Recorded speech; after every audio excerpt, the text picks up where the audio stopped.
Hello बच्चों। तो यह वीडियो आपके बोर्ड एग्जाम की दृष्टि से किसी वरदान से कम नहीं है। बस आपको यह वीडियो पूरा देखना है। ऐसा हम क्यों कह रहे हैं? क्योंकि हम आपको जो आज पढ़ाने वाले हैं वो वास्तव में किसी वरदान से कम नहीं होगा और बहुत ही महत्वपूर्ण क्वेश्चन होगा आपके बोर्ड एग्जाम की दृष्टि से। जैसे निषेचन क्या है, चित्र के साथ हमको सबका नोट्स मिलेगा। कायिक जनन क्या है, कायिक प्रवर्धान किसे कहते हैं, चित्र के साथ मिलेगा। मेंडल के आनुवंशिकता का नियम, प्रभाविता का नियम। इसी तरह से जितने भी हमारे पास नोट्स हैं सभी नोट्स को आज एक ही वीडियो में हम लोग कवर करने वाले हैं। बस आपको इसको ध्यान से सही से देखना है, बाकी मैं सब कुछ करूँगा, ठीक है? तो इसके लिए सबसे पहले हम लोग पहला प्रश्न स्टार्ट करते हैं कि परिवार नियोजन से आप क्या समझते हैं? छोटे परिवार का महत्व बताइए, ठीक है? तो भारत में परिवार नियोजन 1951 में शुरू हुआ था, ठीक है? परिवार के कल्याण के लिए परिवार में बच्चों की संख्या को कम या कह सकते हो सीमित रखने की प्रक्रिया को परिवार नियोजन कहते हैं, ठीक है? यानी कि जो परिवार नियोजन था वो 1951 में शुरू हुआ था और परिवार के कल्याण के लिए हमको क्या करना चाहिए? अपने परिवार में बच्चों की संख्या या कम होना चाहिए या सीमित रखना चाहिए ताकि परिवार में कोई दिक्कत ना हो। इसी क्रिया को हम लोग कहते हैं परिवार नियोजन। ये बार बार आपसे पूछा गया है। अब इसके बाद में थोड़ा सा पढ़ते हैं कि परिवार नियोजन का महत्व क्या है। तो परिवार में बच्चों की संख्या कम रहने पर भोजन, आवास, पोषण आदि की पूर्ति हो जाता है और सभी को शिक्षा मिल पाती है। देखो, जिसमें बच्चों की संख्या कम होगा जिस परिवार में, उसमें भोजन पर्याप्त रहेगा, आवास भी कोई दिक्कत नहीं होगा रहने में, पोषण भी सब कुछ होगा। तो इसी को हम लोग कहते हैं कि परिवार नियोजन के फायदे या महत्वपूर्ण, ठीक है? इसके लिए हमने छोटा सा एक लाइन लिखा है जो आपको बोर्ड एग्जाम में लिख के आना है। छोटा परिवार सुखी और स्वच्छ या अच्छा परिवार। छोटा परिवार सुखी और अच्छा परिवार, ठीक है? उसके बाद में दूसरा जो क्वेश्चन हम लोगों का आता है वो ये आता है कि पराग कोश का एक नामांकन चित्र बनाइए। ये भी बोर्ड एग्जाम की दृष्टि से बहुत महत्वपूर्ण है। तो इसके हमने यहाँ पर चित्र बनाया है। ये जो है ये चित्र आपको दिख रहा होगा, ये है एंथर और उसके बाद में इस एंथर के अंदर पॉलन ग्रेन होता है। इस एंथर को हमने जूम करके बड़ा यहाँ पर बनाया है और इस एंथर को हमने काट दिया। काटने पर हमको क्या मिला है? इसके अंदर पॉलन ग्रेन। और जो ये बाहर है ये क्या है? पॉलन सैक है, पराग कोश हिंदी में कहते हैं। और ये जो पाइप जैसा दिख रहा है इसको फिलामेंट कहते हैं। यदि आप इंग्लिश में नहीं लिख पा रहे हैं तो हिंदी में लिख लीजिएगा, ठीक है? ये हमको बना के आना होता है इसी तरह से। इसके बाद में हम लोग का अगला जो प्रश्न आता है बहुत महत्वपूर्ण, ये है मेंडल के आनुवंशिकता का नियम। यानी कि मेंडल के आनुवंशिकता का क्या नियम है?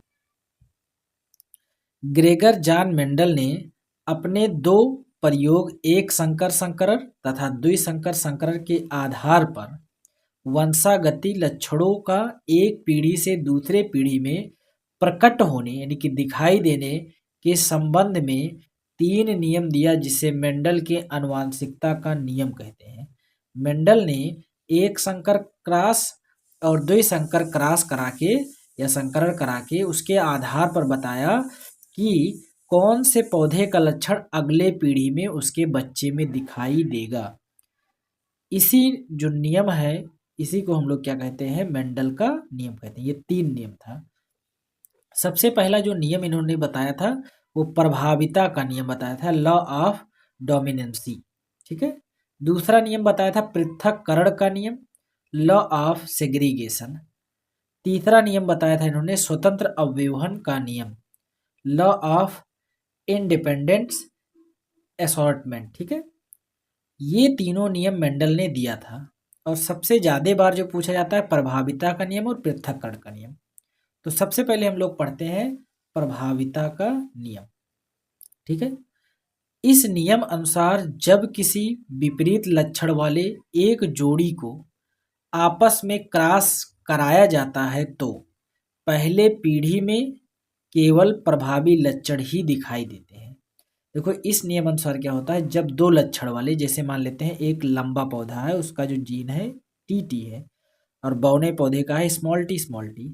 दो विपरीत लक्षण वाले जोड़ी को आपस में क्रॉस करा दें, इसका क्या करा दें, क्रॉस करा दें, निषेचन करवा दें, तो पहली पीढ़ी में केवल प्रभावी पीढ़ी के लक्षण ही दिखाई देते हैं।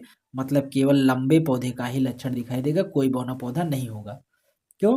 क्योंकि इसका क्रॉस जब कराएंगे, यहाँ से इसको यहाँ लाएंगे, इससे एक, इससे दूसरा वाला, और इससे पहला वाला, इससे पहला वाला और इससे दूसरा वाला, इससे पहला वाला, इससे पहला वाला। तो यहाँ पर हम लोग जो देखें T small T, T small T, T small T, T small T, एक है प्रभावी अप्रभावी, प्रभावी अप्रभावी, प्रभावी अप्रभावी। लेकिन जो हमको दिखाई देता है बाहर से, सब के सब लंबे पौधे ही दिखाई देते हैं, सभी लंबे पौधे होते हैं, इसीलिए हम लोग इसे प्रभाविता का नियम कहते हैं। अब यहाँ पर थोड़ा सा और पढ़ते हैं।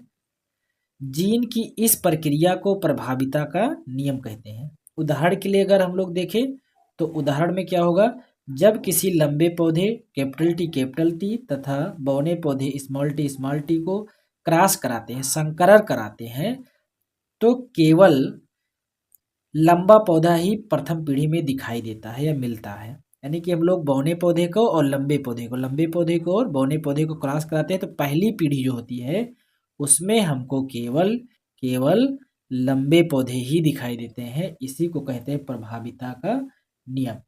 इसके बाद में हमारा एक और मोस्ट इम्पोर्टेंट क्वेश्चन आता है, कायिक जनन या कायिक प्रवर्धन किसे कहते हैं। आप चाहे विद्या क्वेश्चन बैंक में, चाहे जिस आप क्वेश्चन बैंक में देखेंगे, तो इसमें एक बात आपको मिलेगा कि जितने क्वेश्चन हमने लिखाए हैं ये सब बहुत महत्वपूर्ण है। और दूसरी बात, यदि आप सब्सक्राइब नहीं किए हमारे चैनल को तो प्लीज़ सब्सक्राइब करें और कमेंट में ज़रूर लिखें कि हमारा नोट्स किस प्रकार से है, ठीक है। और वीडियो पसंद आ रहा हो तो लाइक ज़रूर करें, ठीक है। आइए हम लोग इसको पढ़ते हैं आगे, ठीक है। पौधे के कायिक अंगों द्वारा नए पौधे के निर्माण की प्रक्रिया कायिक जनन एवं कायिक प्रवर्धन कहलाता है। पौधों के कायिक अंग द्वारा, कायिक अंग मतलब जैसे जड़, तना या फिर फूल, पत्ती आदि से जो हमारा नया पौधा बनता है, उसी को हम लोग कहते हैं कायिक जनन या कायिक प्रवर्धन कहते हैं। हम लोग चित्र में भी अभी देखेंगे, ये चित्र है, उससे पहले हम लोग थोड़ा सा और पढ़ते हैं। कायिक जनन में पौधे के किसी भी अंग जैसे जड़, तना, पत्ती आदि के द्वारा नए पौधे उत्पन्न हो जाते हैं, या फिर उसके छाल द्वारा मतलब कोशिका द्वारा नए पौधे का निर्माण हो जाता है, ठीक है। कायिक जनन की दो प्रमुख विधि है। कायिक जनन जो होता है इसकी कितनी विधि है, प्रमुख दो विधि है। सबसे पहला जो विधि है वो है कलम द्वारा। कलम द्वारा को हम लोग पढ़ते हैं। इसे विधि में कलिका वाले तने के छोटे छोटे टुकड़े को काटकर उसे भूमि में लगा देते हैं। यानी कि जो जिसमें कली निकला हुआ होता है उसके छोटे से टुकड़ों को काटेंगे और भूमि में धंसा देंगे। धंसाने के बाद हम क्या देखेंगे कि वो कुछ दिन बाद बड़ा हो गया, कलिका उसका बड़ा हो गया, फिर धीरे धीरे क्या हो जाएगा, पौधे में बदल जाएगा, ठीक है। जिससे कलिका वृद्धि करके नए पौधे में बदल जाता है। उदाहरण के लिए गुलाब, गुड़हल आदि ऐसे बहुत सारे पौधे हैं जो नए पौधे बन जाते हैं। हम उसकी टहनी को अगर काट के लगा देते हैं, लेकिन ध्यान रखना होगा कि हमको कलिका वाले टहनी को लेना है, ठीक है। दूसरा जो हमारा अगला आता है वो है दाब द्वारा। क्या आता है, दाब द्वारा। इस विधि में पौधे के शाखा को झुकाकर नम मिट्टी में दबा दिया जाता है। यानी कि जो पौधा होता है इसकी एक शाखा को पकड़ेंगे और नम मिट्टी में क्या कर देंगे, दबा देंगे, दबा दिया जाता है, जिससे शाखा में जड़ उत्पन्न हो जाता है। और इस शाखा में क्या हो जाता है, जड़ उत्पन्न हो जाता है, और बाद में इसको काट के निकाल दिया जाता है, और जिससे आगे क्या होता है, नया पौधा उत्पन्न हो जाता है। उदाहरण के लिए चमेली, कनेर आदि, ठीक है। इसके बाद में हमारा अगला जो क्वेश्चन आता है वो आता है निषेचन क्या है। निषेचन क्या है। नर युग्मक तथा मादा युग्मक के संलयन होने की क्रिया निषेचन कहलाता है। जो नर युग्मक होता है और मादा युग्मक होगा है, उन दोनों के मिलने की जो क्रिया होता है, संलयन होने की जो क्रिया होता है, निषेचन कहलाता है। जैसे यहाँ पर अगर हम लोग देखें तो ये नर युग्मक है, ये नर युग्मक है, ये द्विगुणित है, ये भी द्विगुणित है, उसमें से एक इधर निकलेगा, एक इधर निकलेगा, और दोनों आपस में मिलकर एक नए दो गुण संरचना बनाएंगे जिसका नाम होता है युग्मनज, और इन दोनों के मिलने की प्रक्रिया जो होता है वो निषेचन कहलाता है। युग्मनज के बाद क्या बनेगा? भ्रूण बनेगा। भ्रूण के बाद में क्या बनेगा? संतान बनेगा। ठीक है, तो ये हमारा काफी महत्वपूर्ण था। और थोड़ा सा और भी समझते हैं कि बाह्य निषेचन और आंतरिक निषेचन में क्या अंतर होता है। ठीक है, जब निषेचन की प्रक्रिया मादा के शरीर के बाहर होता है तो वह निषेचन बाह्य निषेचन कहलाता है। जब निषेचन की क्रिया क्या होता है, मादा के शरीर के बाहर होता है तो उसे बाह्य निषेचन कहते हैं, मतलब कि मादा के शरीर के अंदर नहीं होता है। दूसरा क्या होता है कि जब निषेचन की प्रक्रिया मादा के शरीर के अंदर होता है, मादा के शरीर के अंदर होता है तो उसे आंतरिक निषेचन कहते हैं। और दोबारा कहना चाहता हूँ, यदि अभी तक आप सब्सक्राइब नहीं किए हैं और लाइक नहीं किए हैं तो प्लीज़ लाइक जरूर करें। ठीक है, अगला हम लोग का क्वेश्चन आता है, परागण किसे कहते हैं, या पर परागण या स्वपरागण किसे कहते हैं, इस तरह का क्वेश्चन पूछता है तो हम लोग को यही लिखना होगा। कोश में बना परागकण परागकोश से वर्तिकाग्र तक पहुंचने की घटना को परागण कहते हैं। ठीक है, जो परागण होता है वो जो क्रिया होता है परागकोश में, परागकोश में जो परागकण बनता है, अभी हमने चित्र दिखाया था, यहाँ नीचे अगर देखेंगे हम लोग तो यहाँ पर हमने देखा था कि ये जो है ये परागकण है, ये जो है परागकण है, पॉलन ग्रेन है। तो इसी पॉलन ग्रेन की बात हो रही है, इसी परागकण की बात हो रही है कि परागकण जो होता है परागकोश से वर्तिकाग्र तक पहुंचने की क्रिया को हम लोग क्या कहते हैं? निषेचन कहते हैं। इसको समझने के लिए हम लोग क्या देखते हैं कि मान लेते हैं इस फूल में जो परागकण होगा वो यहाँ पर पहुंच जाए दूसरे वाले फूल के वर्तिकाग्र पर, या इस फूल का इसी पौधे के दूसरे फूल पर पहुंचता है परागकण और निषेचन हो जाता है, तो उसे हम लोग कहते हैं परागण। क्या कहते हैं? उसे परागण कहते हैं, उसे परागण कहते हैं। ठीक है, आगे थोड़ा सा और पढ़ते हैं कि परागण निम्नलिखित दो प्रकार का होता है। जो परागण होता है ये दो प्रकार का होता है, एक स्वपरागण और दूसरा पर परागण। एक एक करके हम लोग समझने की कोशिश करते हैं। तो सबसे पहले हम लोग स्वपरागण को देखते हैं। जब किसी पुष्प का परागकण उसी पुष्प के वर्तिकाग्र या उसी पौधे के किसी अन्य पुष्प के वर्तिकाग्र पर पहुंचता है तो परागण की इस घटना को स्वपरागण कहते हैं। जैसे कोई पुष्प है, उसके वर्तिकाग्र पर अगर उसी पौधे के दूसरे फूल से परागकण आता है तब स्वपरागण कहेंगे, या उसी के परागकण से उसी के वर्तिकाग्र पर पहुंचता है तो हम लोग क्या कहते हैं? स्वपरागण। ठीक है, वही हमने लिखा है कि जब किसी पुष्प का परागकण उसी के वर्तिकाग्र पर पहुंच जाता है तो हम लोग स्वपरागण कहेंगे, या उसी पौधे के दूसरे फूल का परागकण दूसरे के फूल के वर्तिकाग्र पर पहुंचता है तो क्या होता है? स्वपरागण होता है। जैसे यहाँ पर देखिए इस फूल का परागकण निकलेगा, यहाँ आएगा तो स्वपरागण हो गया। दूसरी घटना में क्या होता है कि इस फूल का दूसरे पौधे के फूल पर जाता है तो पर परागण होता है। क्या होता है? पर परागण होता है। इसको हम लोग आगे थोड़ा सा पढ़ लेते हैं पर परागण के बारे में। जब किसी पुष्प का परागकण उसी जाति के किसी अन्य पुष्प या पौधे के पुष्प के वर्तिकाग्र तक पहुंचता है तो परागण की इस घटना को पर परागण कहते हैं। क्या कहते हैं? पर परागण कहते हैं। इस घटना को क्या कहते हैं? पर परागण कहते हैं। इसके बाद में हम लोग का अगला आता है कि एक संकरण या द्विसंकर संकरण से आप क्या समझते हैं? एक संकर संकरण या द्विसंकर संकरण से आप क्या समझते हैं? ये भी बार बार क्वेश्चन पूछा जाता है। तो सबसे पहले यहाँ देखते हैं, जब विपरीत लक्षण वाले नर एवं मादा के मध्य केवल एक जोड़ी विपरीत लक्षण का अध्ययन करने के लिए संकरण या क्रॉस कराया जाता है तो उसे एक संकरण संकरण कहते हैं, एक संकर संकरण कहलाता है। यानी कि जब विपरीत लक्षण है, मतलब अलग अलग लक्षण के हों, नर और मादा के बीच केवल एक जोड़ी विपरीत लक्षण, केवल एक जोड़ी विपरीत लक्षण के अध्ययन के लिए संकरण कराते हैं तो उसे एक संकर संकरण कहते हैं। जैसे यहाँ पर देखिए तो यहाँ पर हमने केवल एक ही जोड़ी लिया है, ये है गया लंबा और ये हो गया बौना, एक जोड़ी है। ये विपरीत लक्षण है, ये लंबा और ये बौना, इसके विपरीत लक्षण एक ही जोड़ी है। ऐसा नहीं कि हमने लंबा लिया, बौना लिया, फिर गोल बीज लिया और झुर्रीदार लिया, या हरा पत्ते वाला लिया, पीले पत्ते वाला लिया, ऐसा नहीं। हमने क्या किया, एक ही जोड़ी लिया, सिर्फ लंबे वाले को लिया है, सिर्फ लंबे।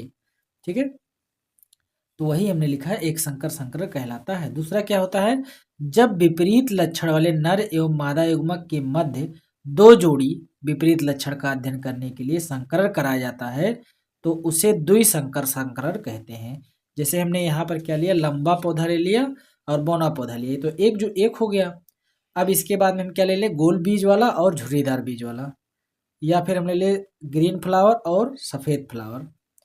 तो जब हम लोग दो जोड़ी ले लेंगे तो वो द्विसंकर संकर कहलाएगा, लेकिन एक ही जोड़ी जब लेंगे तो एक संकर होगा। जैसे उदाहरण के लिए हमने यहाँ लिख भी दिया है कि पीले गोल बीज एवं हरे झुर्रीदार बीज के मध्य क्रॉस। ठीक है, यहाँ पीला भी है और गोल भी है, तो दो लक्षण हो गए। यहाँ झुर्रीदार है, मतलब जो थोड़ा सा सूखा सूखा सा लगता है, और हरा हो गया, तो दो जोड़ी के बीच अगर कराएंगे तो द्विसंकर संकरण। अगर एक ही जोड़ी लेते हैं, सिर्फ पीला और हरा, सिर्फ पीला और हरा एक ही लेते हैं, एक ही लक्षण लेते हैं, तो एक संकर संकरण होगा। हमने यहाँ एक संकर संकरण का क्रॉस थोड़ा सा दिखाया है। एक संकर संकरण में क्या है, लंबा पौधा तथा बौने पौधे के बीच। इसमें अगर देखें तो ये है लंबा पौधा, ये है बौना पौधा। पहली पीढ़ी में हम लोग कराते हैं, यहाँ से यहाँ आएगा capital T small T, capital T small T, capital T small T, capital T small T. तो यहाँ पर हम लोग पहली पीढ़ी में देखें सभी पौधे क्या हुए, लंबे हुए। अब क्या किए, ये जो पीढ़ी में पौधे निकले उसको सेल्फ करा दिया गया, मतलब खुद से दोबारा क्रॉस करा दिया गया। तो दोबारा से जब हमने क्रॉस कराया तो हमको क्या मिलता है, एक लंबा पौधा मिला। क्यों, क्योंकि जहाँ पर ये टी और स्मॉल टी होगा वो प्रभावी होता है, इसलिए लंबा होगा। कैपिटल टी है तो जाहिर सी बात है लंबा होगा। कैपिटल टी स्मॉल टी है मतलब लंबा होगा। सिर्फ स्मॉल टी है, इसका मतलब क्या होगा, ये बौना होगा। क्या होगा, बौना होगा। तो 3 पौधे लंबे और एक पौधा बौना होगा। कौन सी पीढ़ी में, F2 पीढ़ी में। तो ये था हमारा एक संकर संकरण और द्विसंकर संकरण का। इसके बाद में हम लोग का अगला प्रश्न आता है, पाचक रस क्या है। पाचक रस क्या है, और भोजन को पचाने में लार का भूमिका हमको बताना है। तो पाचक ग्रंथियों से निकलने वाले वे तरल पदार्थ जो भोजन को सरल एवं घुलनशील अवशोषी पदार्थ के रूप में बदल देते हैं, पाचक रस कहलाते हैं। पाचक रस कहलाते हैं, इतना लिखेंगे। उसके बाद में लार की भूमिका हम लोग देखते हैं, लार की भूमिका देखते हैं। तो लार ग्रंथियों से निकलने वाली लार भोजन को निगलने में सहायक होता है। जो लार ग्रंथि से, जो हमारे गले में लार ग्रंथि होती है, उससे निकलने वाला जो लार होता है वो भोजन को निगलने में मदद करता है। अगर उसमें हमारे भोजन में लार नहीं लगेगा तो सरकेगा ही नहीं। तो सरकने के लिए क्या करता है, लार जो होता है मदद करता है। तथा लार में उपस्थित टाइलिन नामक एंजाइम मंड को ग्लूकोज में बदल देता है। जो भी हम लोग मंड वाली चीज़ें खाते हैं वो सब ग्लूकोज में बदल देता है। कौन, लार। तथा लार कार्बोहाइड्रेट को पचाने में सहायक होता है। जो कार्बोहाइड्रेट जितना हम लोग खाते हैं डेली, वो भी पचाने में सहायक होता है। इसके बाद में हम लोग का अगला क्वेश्चन आता है, वाष्पोत्सर्जन क्या है तथा इसे प्रभावित करने वाले कारक।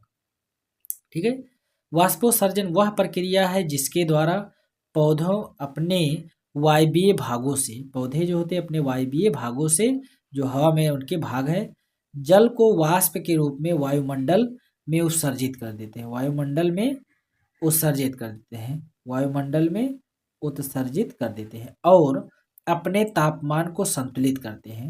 यानी कि वाष्पोत्सर्जन क्रिया में क्या होता है, जैसे तना हो गया, पत्ता हो गया, फूल हो गया, ये जो वायवीय भागे होते हैं ये क्या करते हैं, अंदर जब जल की मात्रा ज़्यादा हो जाती है तो उसे वाष्प में बदल देते हैं, और वाष्प में बदलने के बाद में वायुमंडल में उत्सर्जित कर देते हैं, निकाल देते हैं। इसी प्रक्रिया को क्या कहते हैं, वाष्पोत्सर्जन। और वाष्पोत्सर्जन से ये अपने शरीर का जो टेम्परेचर है, तापमान है, उसे संतुलित करते हैं। अब यहाँ पर जब भी ये क्वेश्चन पूछता है तो इसके साथ एक शब्द और भी पूछता है कि इसको प्रभावित करने वाला कारक क्या है।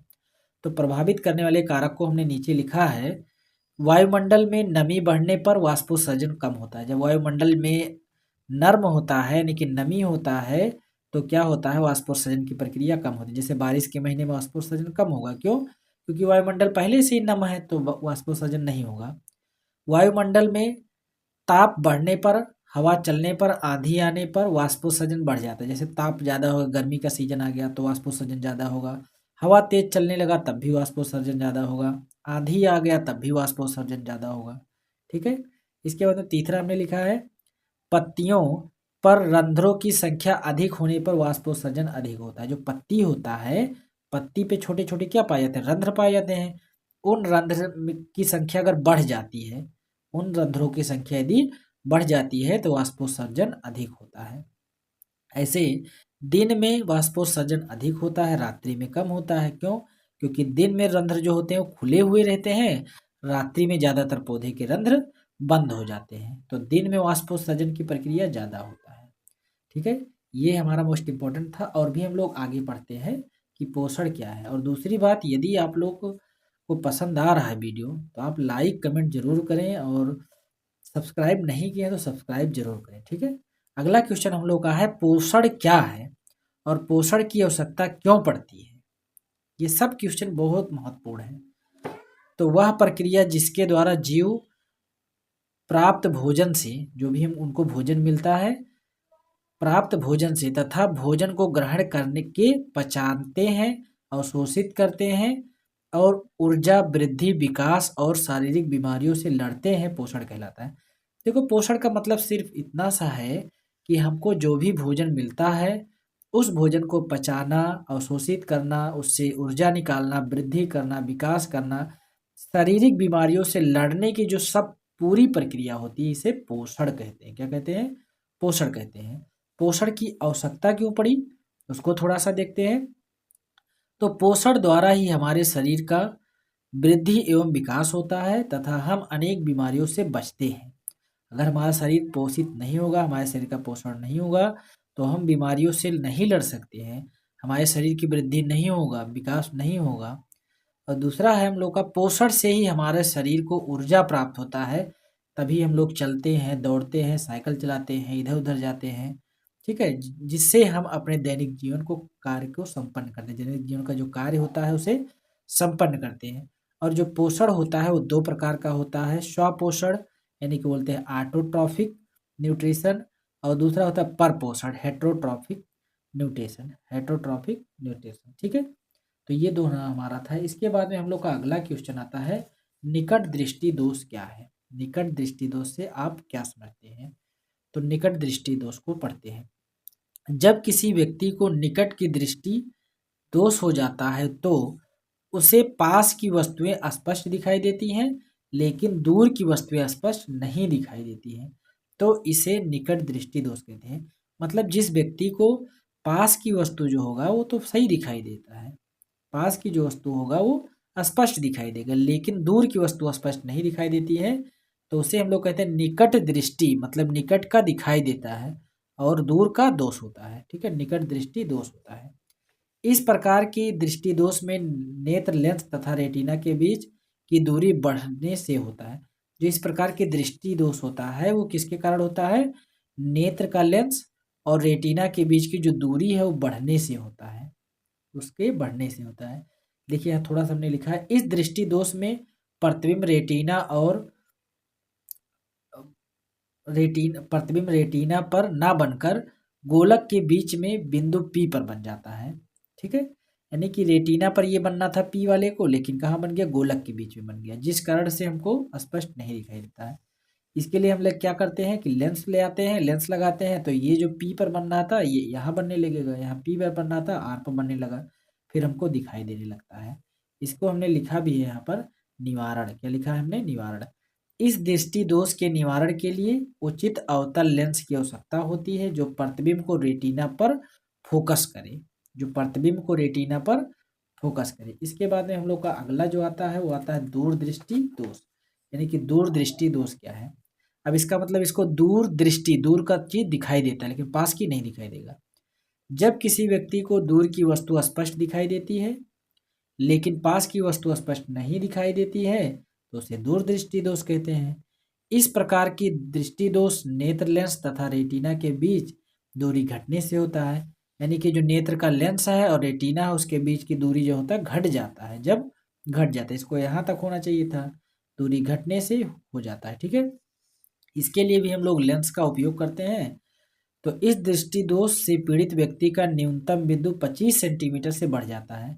जो न्यूनतम बिंदु होता है 25 सेंटीमीटर होना चाहिए था, लेकिन वो बढ़ जाता है, जिस कारण से क्या होता है, उसको प्रॉब्लम होती है। निवारण के लिए हम लोग क्या करते हैं, इस दृष्टि दोष के निवारण के लिए उत्तल लेंस की आवश्यकता होती है, जिससे वस्तु का प्रतिबिंब रेटिना पर बने। ठीक है, इसको चित्र के साथ हमको बना के आना है, इसको हमको चित्र के साथ बना के आना है।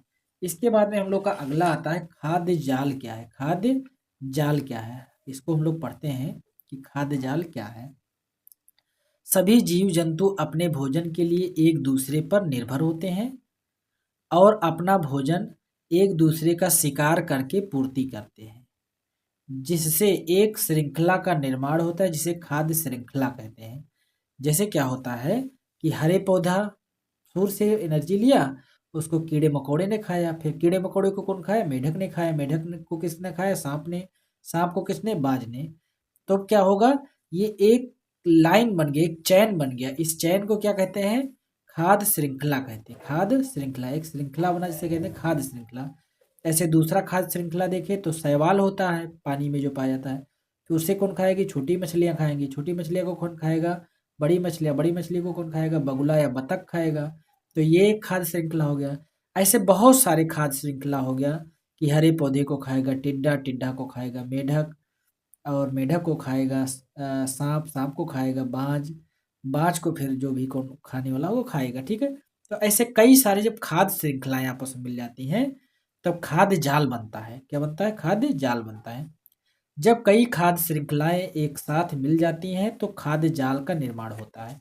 उसको हमने यहाँ चित्र में दिखाया है कि खाद्य जाल जो होता है किस प्रकार से होता है। सबसे पहले हम लोग देखें तो यहाँ हरे पौधे हैं। हरे पौधे को कौन खाएगी, बकरी। बकरी को कौन खाएगा, लोमड़ी। लोमड़ी को कौन खाएगा, शेर। पहला खाद्य श्रृंखला तो ये वाला हो गया। दूसरा खाद्य श्रृंखला क्या, हरे पौधे को बकरी खाएगी। बकरी को कौन खाएगा, लोमड़ी। लोमड़ी को शेर। सॉरी, ये तो दोनों एक ही हो गया, कोई बात नहीं। पहले पौधे को कौन खाएगा, खरगोश। खरगोश को कौन खाएगा, लोमड़ी। लोमड़ी को कौन खाएगा, शेर। दूसरा श्रृंखला हो गया। हरे पौधे को कौन, खरगोश। खरगोश को कौन, भेड़िया। भेड़िया को शेर। हरे पौधे को कौन, चूहा। चूहा को सांप। सांप को मोर। मोर शेर। ठीक है, ऐसे हरे पौधे को टिड्डा, मेढक, बगुला। ऐसे देखिए, एक यहाँ पर खाद्य श्रृंखला यहाँ है, एक खाद्य श्रृंखला इधर गया, खाद्य श्रृंखला इधर से गया है, एक खाद्य श्रृंखला इधर से गया है, एक खाद्य श्रृंखला इधर से गया, एक खाद्य श्रृंखला इधर से घूम के आ गया।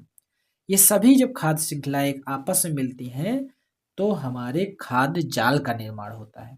ठीक है, ये काफी महत्वपूर्ण क्वेश्चन है, तो इसे आपको जरूर देखना चाहिए। इसके बाद में हम लोग का अगला क्वेश्चन आता है, ग्रीन हाउस प्रभाव क्या है। ग्रीन हाउस प्रभाव या ग्रीन हाउस प्रभाव पर टिप्पणी लिखिए। देखो, इसको समझने के लिए बहुत कठिन नहीं, आसान है। ग्रीन हाउस प्रभाव एक प्राकृतिक प्रक्रिया है जिसके द्वारा पृथ्वी के वातावरण में उपस्थित कुछ गैसें, जो पृथ्वी के वातावरण में उपस्थित होती है बहुत सारी गैसें, उसमें से कुछ गैसें वातावरण के तापमान को अपेक्षाकृत अधिक गर्म बनाती हैं। इस घटना को ग्रीन हाउस प्रभाव कहते हैं। ठीक है, इस घटना को ग्रीन हाउस प्रभाव कहते हैं तथा इन गैसों को ग्रीन हाउस गैस भी कहते हैं। जो गैसें होती हैं जो ग्रीन हाउस प्रभाव करने के कारक होते हैं, यानी कि जिसके द्वारा ग्रीन हाउस प्रभाव उत्पन्न होता है, उसे हम लोग क्या कहते हैं, ग्रीन हाउस गैस कहते हैं। जैसे carbon dioxide, methane gas, sulphur dioxide तथा जल वाष्प आदि, ये सब ग्रीन हाउस के कारण हैं। जैसे यहाँ पर हम लोग देखें तो ये हम मान लेते हैं कि सूर्य की लाइट पृथ्वी पर आ रही थी, सूर्य की प्रकाश पृथ्वी पर आ रहा था, उसको रिटर्न जाना चाहिए था लेकिन CO2 ने रोक लिया। सूर्य की लाइट आ रही थी, CO2 ने रोक लिया या SO2 ने रोक लिया। तो इससे कारण क्या होता है कि शरीर के जो सतह होता है इसमें टेम्परेचर बढ़ जाता है, तापमान बढ़ जाता है, और इसी को हम लोग क्या कहते हैं, ग्रीन हाउस प्रभाव कहते हैं। और ग्रीन हाउस प्रभाव से संबंधित एक और महत्वपूर्ण बात कि लगभग 100 वर्ष पहले CO2 की जो सांद्रता थी 110 ppm था। पृथ्वी पर CO2 की सांद्रता कितनी थी, 110 ppm था, लेकिन अब 350 ppm तक पहुंच गया है। ठीक है, और यह निरंतर बढ़ रहा है, मतलब प्रतिदिन ये बढ़ रहा है। 40 वर्ष बाद यह लगभग 450 ppm तक पहुंच जाएगा। यानी कि लगभग 40 वर्ष बाद अगर हम लोग देखेंगे तो ये 100 से कितना 350 हुआ, 350 से कितना हो जाएगा 450। इस प्रभाव या इसका प्रभाव सबसे अधिक ध्रुवों पर होगा जहां पर बर्फ होते हैं और बर्फ पिघलने लगेगा, और जब बर्फ पिघलेगा तो चारों तरफ तबाही तबाही आ जाएगा। ठीक है, तो इससे बचने के लिए हम लोग क्या करें कि CO2 की मात्रा को थोड़ा जहाँ भी हो उसे कम करें, हरे पौधे को लगाएं या फिर बड़े पौधे को लगाएं जिसमें कार्बन डाई अवशोषित होता रहे। ठीक है, इसके बाद में आता है पारी तंत्र किसे कहते हैं, या फिर इसके बाद में आता है पोषी स्तर क्या होता है। ठीक है, तो पारी तंत्र के बारे में सबसे पहले समझते हैं हम लोग। वह प्रक्रिया यह वह प्राकृतिक तंत्र जिसमें जैविक और अजैविक दोनों घटक मिलकर आपस में क्रिया करते हैं और पर्यावरण में संतुलन बनाए रखते हैं, उसे हम लोग पारितंत्र कहते हैं। यानी कि वह प्राकृतिक तंत्र, वह प्राकृतिक सिस्टम जिसमें जैविक घटक, जीवित घटक और अजैविक घटक दोनों घटक मिलकर पर्यावरण को संतुलित बनाए रखते हैं, उसे पारितंत्र कहते हैं। ठीक है, और पोषी स्तर क्या होता है, पोषी स्तर क्या होता है इसको हम लोग पढ़ते हैं, या एक आहार श्रृंखला का उदाहरण देकर समझाइए। मतलब पोषी स्तर को बताइए और एक आहार श्रृंखला के उदाहरण को देकर समझाइए। तो पोषी स्तर को समझने के लिए हम लोग पहले देखते हैं किसी आहार श्रृंखला के विभिन्न चरणों को पोषी स्तर कहते हैं। जैसे आहार श्रृंखला होता है तो उसके कई चरण होते हैं। सबसे पहले क्या होगा, हरा पौधा, हरा पौधा को कौन खाएगा, टिड्डा, टिड्डा को कौन खाएगा, मेढक, मेढक को सांप, सांप को चील। तो सबका एक एक स्तर है। ये पहला स्तर हो गया हरे पौधे, दूसरा स्तर हो गया टिड्डा, तीसरा स्तर हो गया मेढक, फिर सांप, फिर चील। तो इसी को हम लोग क्या कहते हैं, पोषी स्तर या पोषक स्तर कहते हैं।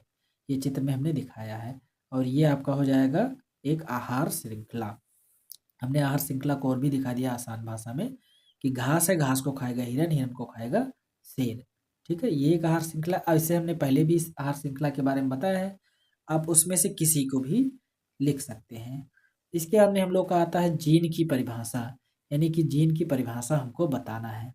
सभी जीवों में अनुवांशिक लक्षणों का नियंत्रण एवं संचरण जिस कारक के द्वारा होता है उसे जीन कहते हैं, उसे जीन कहते हैं। जीन शब्द का प्रयोग सबसे पहले जोहानसन ने किया था। सबसे पहले जीन शब्द का प्रयोग किसने किया था, जोहानसन ने किया था। इसकी कुछ हम लोग विशेषताएं देखते हैं। जीन लक्षण के संचरण का इकाई होता है। जीन जो होता है लक्षण को ले जाने के लिए, मतलब कि पिता से बच्चों में ले जाने के लिए उसका क्या होता है, इकाई होता है जो जनक से संतान में जाता है। अगला पॉइंट, जीन उत्परिवर्तन का भी इकाई होता है जिसका संरचना में परिवर्तन होता रहता है। उत्परिवर्तन मतलब म्यूटेशन, यानी कि जो जीन होता है उसमें बदलाव कुछ हो जाता है, जिस कारण क्या होता है उसकी संरचना में भी बदलाव हो जाता है। अगला पॉइंट क्या है, जीन ही आनुवंशिक लक्षणों का नियंत्रण करता है। यानी कि जैसे मान लेते हैं कोई गोरा है तो उसका लड़का भी गोरा होगा, बच्चा भी गोरा होगा, या कोई सांवला है तो उसका बच्चा सांवला होगा, कोई लंबा है उसका बच्चा लंबा होगा। उसका नियंत्रण कौन करता है, जीन करता है। अगला है जीन डीएनए का वह भाग होता है जिसमें प्रोटीन संश्लेषण का सूचना होता है। यानी कि डीन का जो जीन है उसका हम लोग एक और भी परिभाषा लिख सकते हैं कि जीन डीएनए का वह भाग होता है जिसमें प्रोटीन बनने के लिए सूचना भरा हुआ होता है, सूचना होता है। इसके बाद में आता है समजात अंग का उदाहरण, इसे आप कमेंट में बताएंगे। समजात अंग कौन से हैं? हमारा हाथ तथा कुत्ते का अग्रपद, हमारे दांत तथा हाथी के दांत, आलू एवं घास के ऊपरी भूस्तरी, या सभी। इसका ऑप्शन जो होगा आप ही बताएंगे, ठीक है, कमेंट में। और दूसरी बात, हम लोग ये जो था अभी ये बायोलॉजी से रिलेटेड था। ऐसे यहाँ पर विद्युत से रिलेटेड देखें, ओम का नियम या कुछ न्यूमेरिकल, विद्युत चुंबकीय प्रेरण क्या है, या प्रिज्म द्वारा प्रकाश का वो परिक्षेपण क्या है, या प्रकाश के अपवर्तन का नियम क्या है, या विद्युत मोटर क्या है, या गर्भ निरोधक क्या है, इसके बारे में। या केमिस्ट्री में देखें पीएच मान क्या है, वियोजन अपक्रिया क्या है, संयोजन अपक्रिया, विस्थापन अपक्रिया। इन सभी का वीडियो आप देखना चाहते हैं तो जिस तरह से हम लोग बायोलॉजी का वीडियो यहाँ पर देखे हैं, इसी तरह एक वीडियो में हम क्या करेंगे, फिजिक्स का देखेंगे, यानी कि भौतिक विज्ञान वाले का देख लेंगे, और एक में देख लेंगे रसायन विज्ञान का। ठीक है, तो अगली वीडियो को आप ज़रूर देखें, और यदि वीडियो पसंद आया हो तो अपने मित्र के पास ज़रूर भेजें, और लाइक सब्सक्राइब भी ज़रूर करें। ठीक है, फिर मिलते हैं अगले वीडियो में।